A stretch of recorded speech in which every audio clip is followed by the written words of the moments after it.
Helping more California students get into Cal State colleges. The budget plan to help ease enrollment demands. When we're trying to save a life, it's not time is money, it's time is life. Flying to the rescue.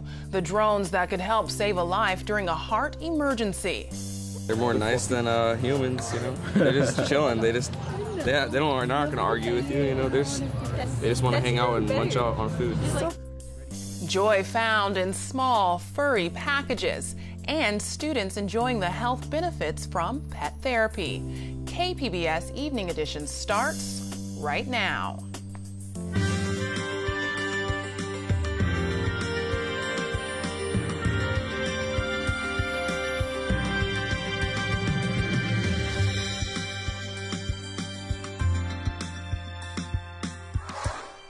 Good evening and thanks for joining us. I'm Ebony Monet.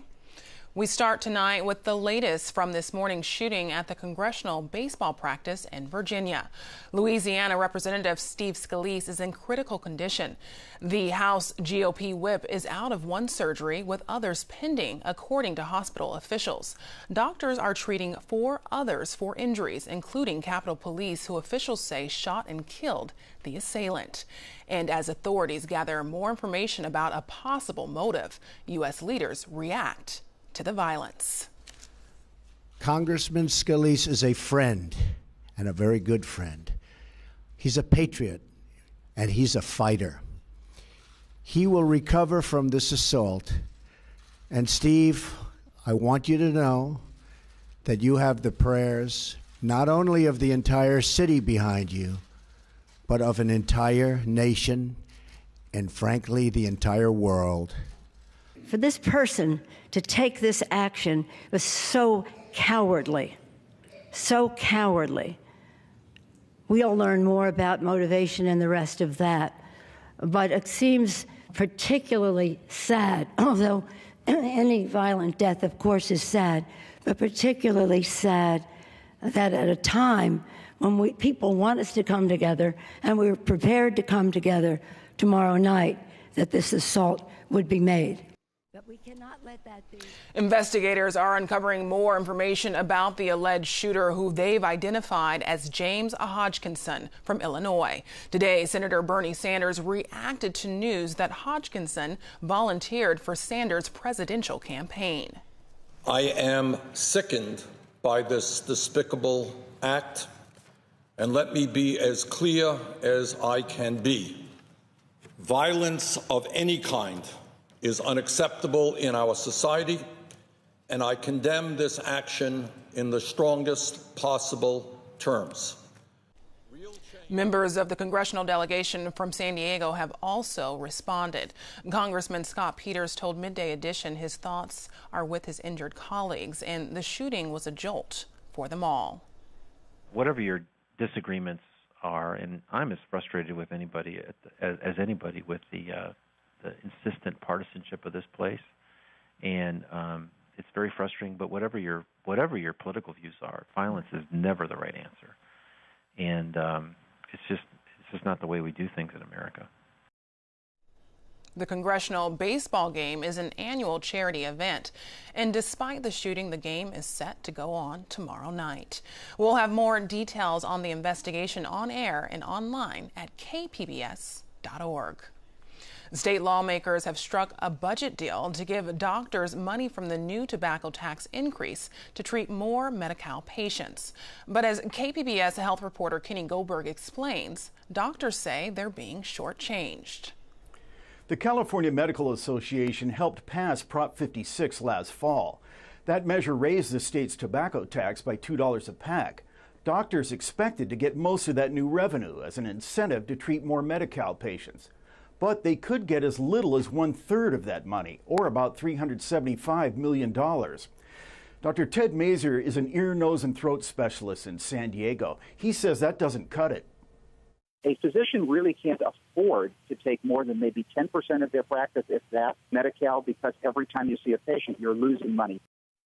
Mazur says Medi-Cal currently pays only $16 to $24 for an office visit. That's a lot less than Medicare or private insurance pays. Kenny Goldberg, KPBS News. Qualified students will no longer be turned away from California State University due to lack of space. CSU admission officials will be required to find a place for all eligible students at one of their 23 campuses under the state budget deal. Cal State leaders say 31,000 qualified students are denied admission every year due to program impaction. CSU is getting an added $20 million to increase enrollment by about 2,500 students. It also calls on the Cal State system to enroll more students by sending their applications to less impacted schools. And part of the challenge is making sure that while the campuses have space, they also have funding. So I'll give you an example. So one of the closest campuses to San Luis Obispo, which is highly impacted, is Channel Islands, which is just growing. Channel Islands is a big challenge is to ensure that they have funding tied to those students that get redirected. So that's one of the issues that we're also working with CSU. Cal State's program is expected to be ready by fall of 2018. The UC system already has a similar program which offers students who meet the minimum requirements admission to less impacted schools. The Union for the U.S. Border Patrol says several federal agents using X-ray scanners at checkpoints have now developed thyroid cancer. According to the union, as of this week, at least 9 Border Patrol agents working in the agency's El Paso sector have confirmed they've developed one of 2 types of thyroid cancer. The union wants all agents at checkpoints to be screened. Customs and Border Protection officials said they're looking into the issue. It sounds futuristic. Drones swooping in to help bystanders revive people stricken by cardiac arrest. Researchers tested out the idea with defibrillators. AP reporter Matt Friedman says the drones are a big deal for a condition where minutes make the difference between life and death. From serving up fresh donuts to getting medicine to those in need, drones can offer convenience and access to remote regions. Now a new experimental study suggests speedy drones could help save lives. A report in this week's Journal of the American Medical Association found that drones arrived at the scenes of cardiac arrests almost 17 minutes faster than ambulances. The Swedish study only tested arrival times in a rural setting and not the use of the drone-delivered heart defibrillators. The notion that a drone equipped with a defibrillator can be dispatched within seconds of a 911 call and then can cut the response time by 2/3 down to a few minutes means everything. Because when we're trying to save a life, it's not time is money, it's time is life. Dr. Clyde Yancey, chief of cardiology at Northwestern School of Medicine, was not part of the study, but says the concept is worth exploring. He does caution there are other variables involved, including that a bystander needs to know how to use the defibrillator and the patient's condition. Worldwide, cardiac arrest is the leading cause of death, killing more than 6 million people each year. Most happen at home or in other non-medical settings. And what's more unfortunate is that only about 10% of the people who experience out-of-hospital cardiac arrest recover to be completely functional again. That means 90% of the people who collapse outside of a hospital don't make it. But a difference of minutes could be measured in lives. Matt Friedman, Associated Press. From the bench at the U.S. District Court in San Francisco, Judge Belton Henderson ruled on cases ranging from police misconduct to how we catch our fish to cases that called for a massive overhaul of California's prison system. As he prepares to retire, KQED political editor Scott Schaefer talks to him about how he wants to be remembered. Judge Henderson, thank you so much for inviting us into your chambers. My pleasure. Glad to have you. You had a job right out of, I think, law school. You went to work for the Justice Department under Bobby Kennedy, I think. Bobby Kennedy, was that's the Attorney right. General. That's right. And you were in the South at times. Yeah. You met Martin Luther King. What was that experience like? It was a very dramatic experience for me. Bobby Kennedy and President, his brother, John F. Kennedy, had decided that they wanted to use the resources of the Civil Rights Division for voting rights cases. Their theory being that if you could get the blacks the franchise, that would change the politics of the states. The way I got to meet Martin Luther King, when I was in Birmingham and King was leading the demonstrations there, the Children's March, and all. There was only one place a black could live in Birmingham, and that was the A.G. Gaston Motel. So we both lived there, and I hung out with King and Andy Young and James Bevels and all of his assistants. And it was a fantastic experience for a young kid just out of law school. So let's fast forward a little bit, 1980. President Jimmy Carter, in his final year in office, names you to the federal bench, and obviously you were confirmed. Right. Do you think today somebody like you could be confirmed to the federal bench? No, I don't think I could be confirmed today. I don't think I would be confirmed today. The politics have changed of judicial appointments, both at the district court level and at the Supreme Court level. In the hearing itself, it wasn't controversial. We were all in a room before the committee, the Judiciary Committee, and they pretty much lobbed softballs at us. You know, well, Mr. Smith, what kind of temperament do you think a judge ought to have? Oh, I think you ought to have a nice, even. That was that kind of a conversation. Even Republicans were saying those kinds of things, yeah.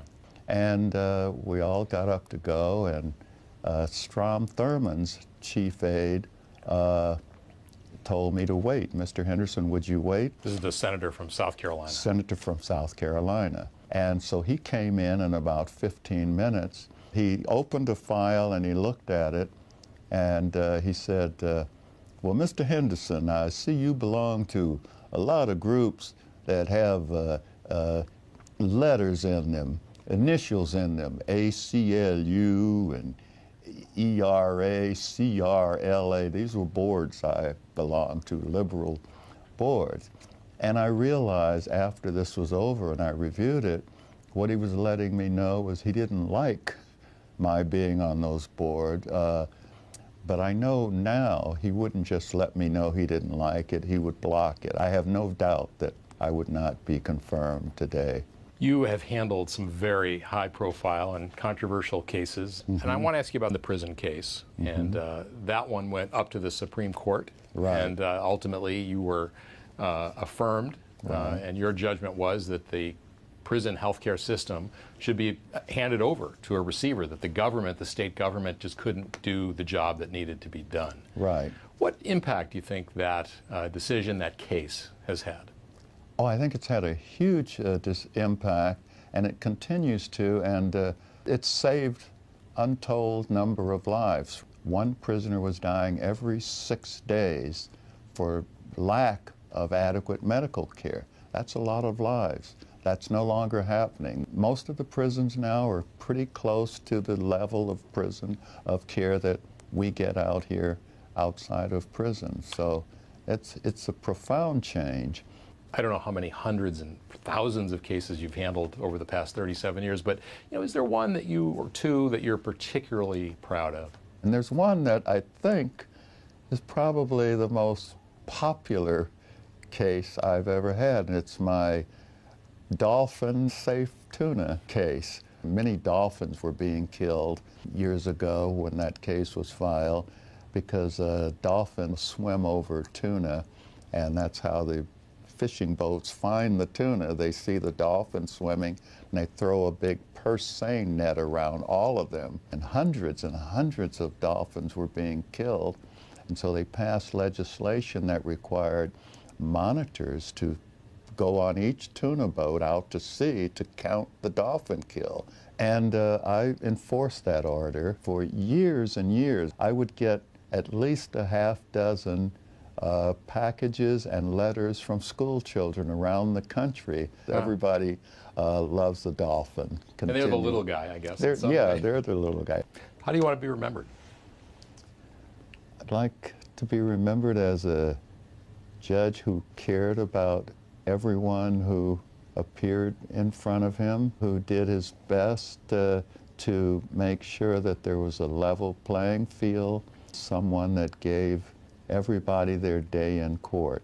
And I've gotten great satisfaction over the years in doing that with people who came in expecting to be given the short shrift, and I'd give them a full hearing, take whatever time it took, and then rule against them. And I've had them thank me because they had their say, and I'm proud of that.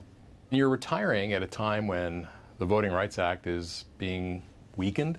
Yeah. Voter ID laws are in force in many states, although some have been struck down.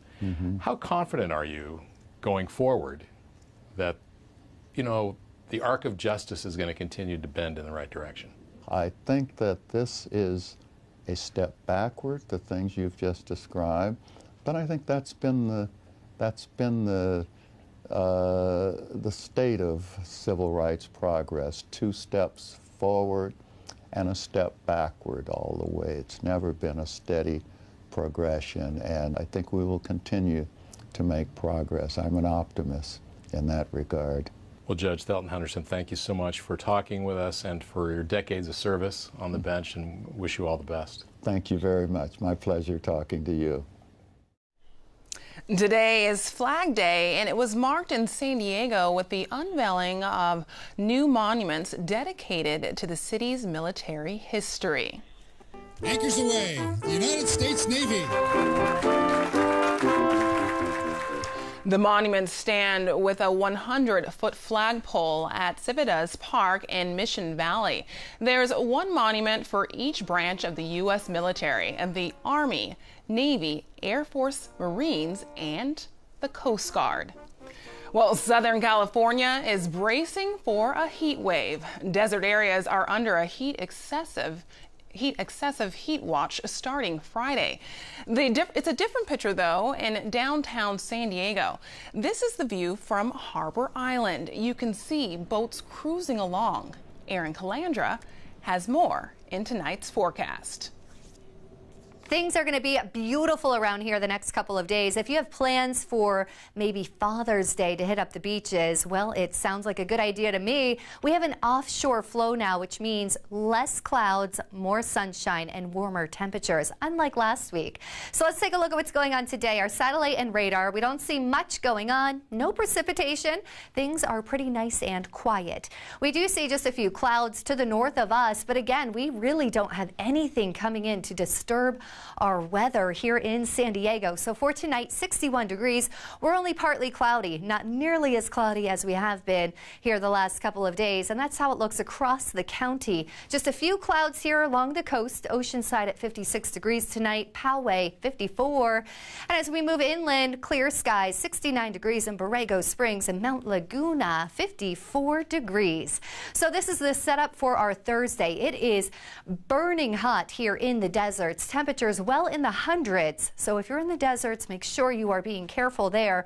We also have much cooler or more comfortable, perhaps, temperatures, I should say, for the coast. So for tomorrow here in San Diego County, Oceanside 78 degrees, San Diego 78, Alpine 90 degrees, Borrego Springs we're at 109, and in Mount Laguna 81 degrees with plenty of sunshine for everyone. So while the Northeast looks a little bit wet here, right? Some severe thunderstorms moving through the Midwest.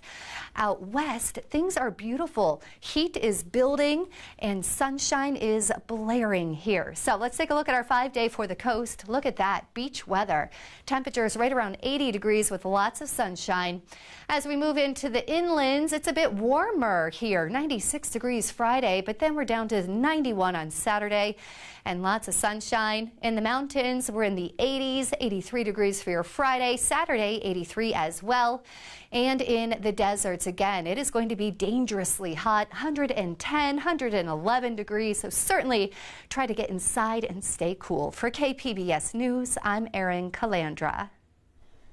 Coming up on PBS News Hour, a fresh face for poetry.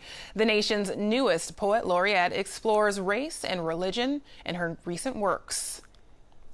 I wasn't even aware that that's what I was doing until after my last book of poems came out, and I realized, wow, these poems are thinking about space, but they're also searching for God in a way. And I think it comes back to that sense that I grew up with, that there is something large that we can cleave to if we choose to.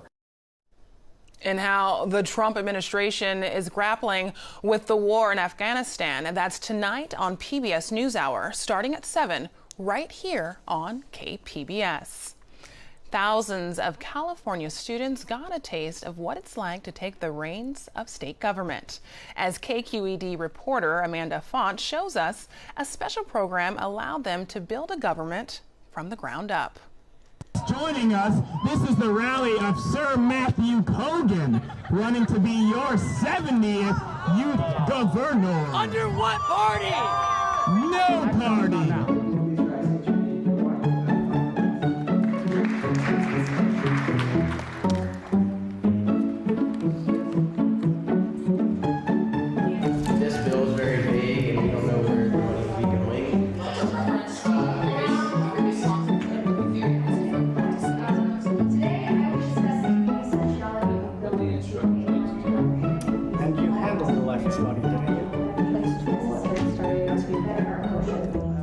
Okay, next time initiative? No? Okay. So schools can start at 9 a.m. instead of earlier start dates? So it's like really an eye-opening experience for like students to come around and like to talk about different subjects that really like impact them and really they're passionate about, yet they don't have a say in our political system. Of 8:15 or like 8 o'clock?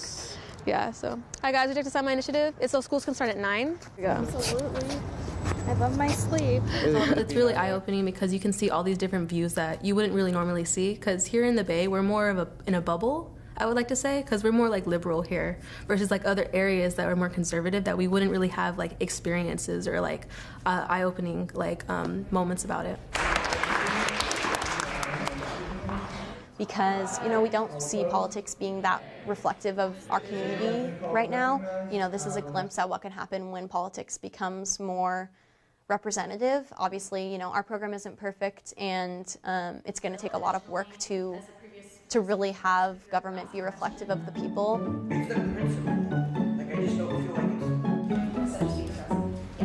There are multiple positions and program areas already in the government that violate the California Constitution as a whole. This program. The fact that Harris came in and vetoed the bill was an overstepping of the bounds. Like, I think it is a platform for youth to speak. And so, like, we have a bunch of, like, different ideas that, like, I may have never heard of before, but we actually talk about it, and it makes it a lot easier to understand politics and the issues that are going on today and have a perspective on them.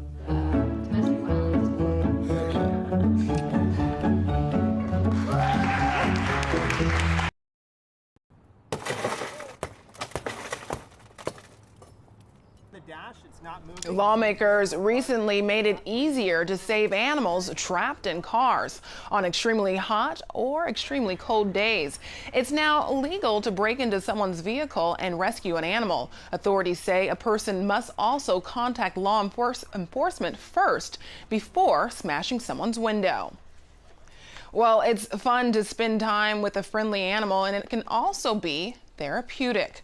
That's the concept behind a special program run by the nonprofit Helen Woodward Animal Center. KPBS health reporter Kenny Goldberg recently tagged along with the animals and their human companions. Root Beer is ready for his close-up. Give him a kiss. Root Beer is a gray and white miniature horse. He's very low-key, very easygoing. Life is good. That's Root Beer. That's Gloria Johnston. She's a volunteer with the Helen Woodward Animal Center's Pet Encounter Therapy program. On this weekday morning, program volunteers and staff members have brought a small menagerie to Murray High School in Vista. Along with Root Beer, there's another mini horse, Edward.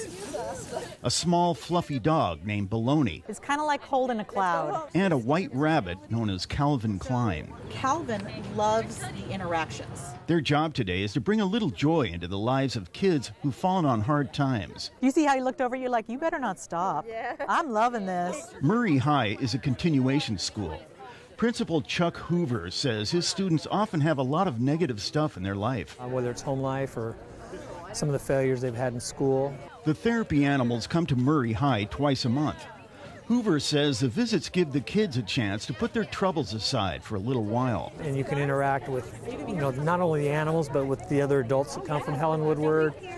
It gives our teachers a chance to interact with our kids in a different way, too. So it's a real positive for our kids and for us. You hold this one on this side, whoever's going to walk him. The miniature horses are a big hit. Some students take them for a walk. Oh yeah, this is me as a rabbit right here. Junior Cade Prouty can't get enough of Calvin Klein, the rabbit.